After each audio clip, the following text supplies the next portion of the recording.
Hey guys, what's up? Welcome back here to another edition of Intuitive Angling, and thanks for checking out the video today. Today we're going to be discussing about the division that is rapidly expanding and increasing as far as the people that want forward-facing sonar, advanced technology in the tournament realm, and people that are really pushing back hard against it.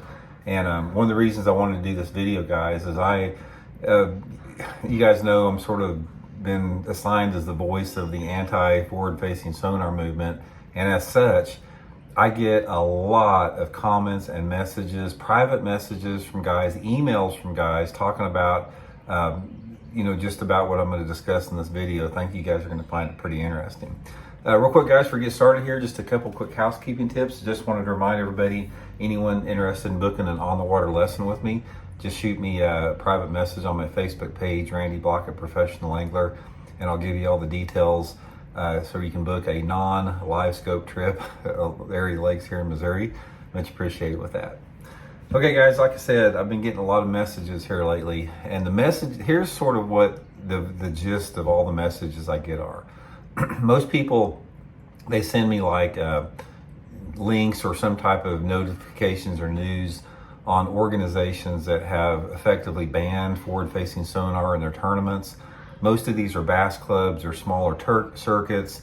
I had one angler out there, he's forming a no forward-facing sonar circuit as far as a bigger circuit. He wanted me to fish it. I'd love to, I just don't have time. And, basically a lot of maybe just individual like buddy type events that it's sort of like it was with the A-rig, like no A-rig allowed. It's no forward-facing sonar allowed. So this movement is growing, and it's growing rapidly. And there's other organizations that do it. I know that some marlin tournaments and some billfish tournaments are not allowing forward-facing sonar. So what has happened here, and like I said, this is a sort of a different direction from what we talk about with it in other videos here. But what happens with this is the evolution of the impact of forward-facing sonar. We've had some time to sort of see, almost like some reproducible results on it. When it first came out several years ago, it was sort of new. A lot of people really didn't understand it that much. They didn't understand, or they weren't made aware of the impact that it could possibly have on our fishing.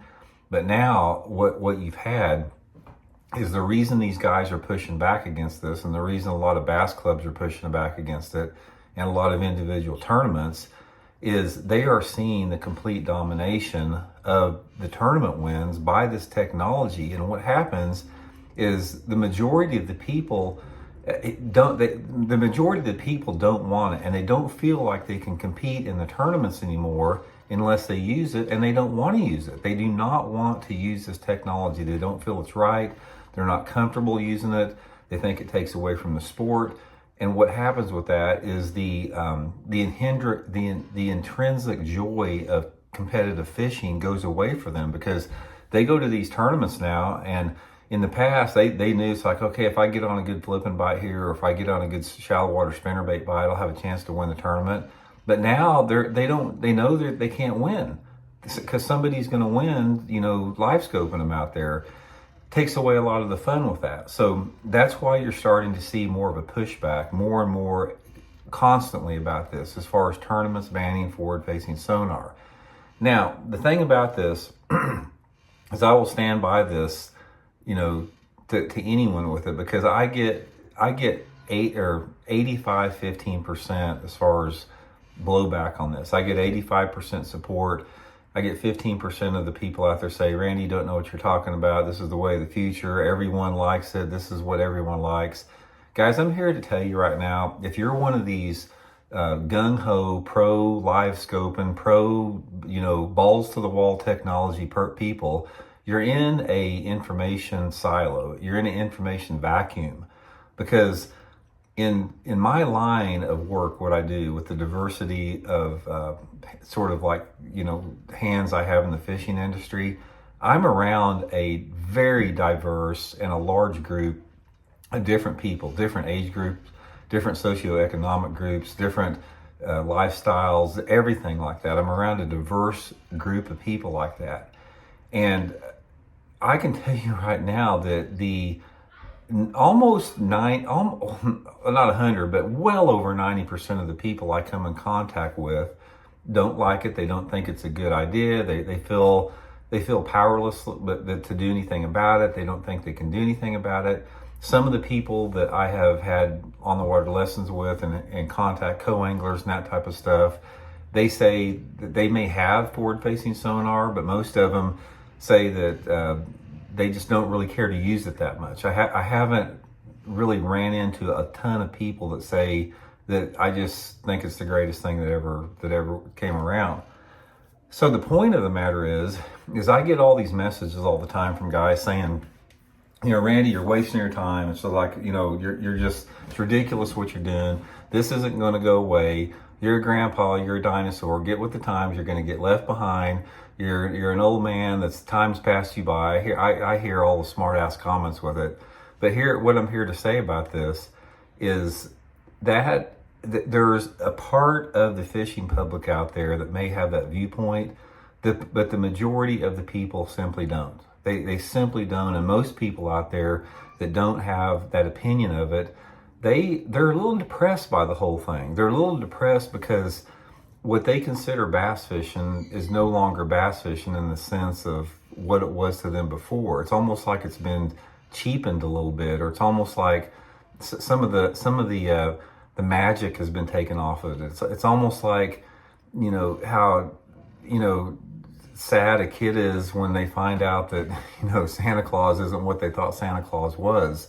And it's sort of the same with the forward-facing sonar impact on tournament fishing. So the point of the matter is, guys, here is I think that we're getting ready to have a big separation in the sport. When I say civil war, I don't mean any type of violence. I'm talking about we're getting ready to have some separation as far as the part of this, the people in the sport, the population of this sport that does not want anything to do with it, and the people that do. And I think you're going to start seeing a lot more no forward-facing sonar in this tournament, and a lot more organizations pop up to that. Now, these organizations that are doing this because they're not subsidized by the electronic companies. You are not going to see the organizations that are subsidized by the electronic companies do this. You're not going to see them do anything out there. As long as they're getting that, as long as they got that contract signed and the money's flowing into them, they're just say, let's balls to the wall with any technology you want. We're not going to put any limitations on this. Do whatever you want. It's not going to stop. And I've always said this before, and I'll stand behind this.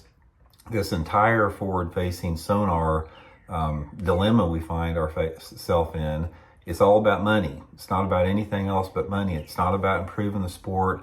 It's not about doing anything except generating higher profit margins. That's all it is. And I'll say the same thing again. If I won the Mega Millions and I went to one of the big tournament organizations and said, guys, here's a contract. I'm going to pay you $10 million a year for the next 5 years. The only thing that's allowed on these guys' boats out there is two-dimensional sonar, nothing else, no forward-facing sonar, no down imaging, no side imaging. The next year, you're going to have all the stars of the circuit have 2D sonar on their boat. That's just the reality of the situation. So, anyway, we'll continue talking about this. Like I said, I as long as it's around, I'm going to keep talking about it because I think it's the good fight to have. And I welcome anybody to have a respectful debate on the thing. I don't think lesser of anyone out there that uses it. I don't not like you. I'm not saying you're a bad person out there. I have some of my greatest friends in the world love forward-facing sonar, but I can make the argument against it, and I just don't agree with the counter on it. I really don't. And most of the people that I'm around, when somebody tries to counter the argument, and the argument is usually something about that, well, this is no different than anything else. Why aren't you getting down imaging? You can't make these fish bite. This isn't a magic pill. You're not going to turn it on and catch fish. And my rebuttal to that is like, well, when 98% of the tournaments are won and everybody gets up there and says, if it wasn't for my forward-facing sonar, I wasn't in this tournament. when that day stops, then we may be able to have a conversation on that. Anyway, guys, I'd be curious to get your opinion on this as far as what you think. Are we headed for a world in tournament fishing where it's the no sonar tournaments or the no forward-facing sonar tournaments versus forward-facing sonar tournaments? Which ones are going to be more popular? I know which ones are going to be more popular. I guarantee the tournaments out there without the forward-facing sonar that are more traditional bass fishing just it has a bigger population of interest in that.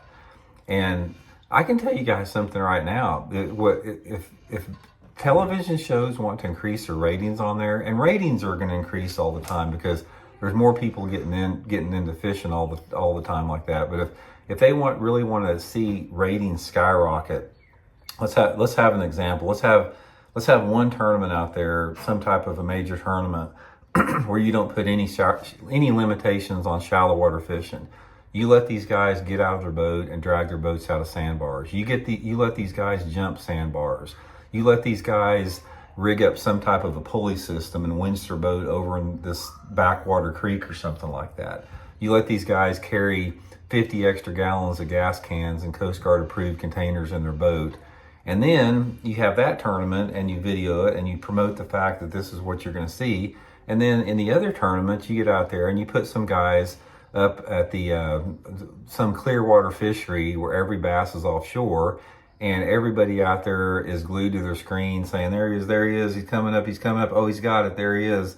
And we'll see which one's got the highest rating there. I'll put that scenario up against anyone out there and see how that goes. So anyway, guys, just a few random thoughts today. Much appreciated checking in. We'll talk later. See you.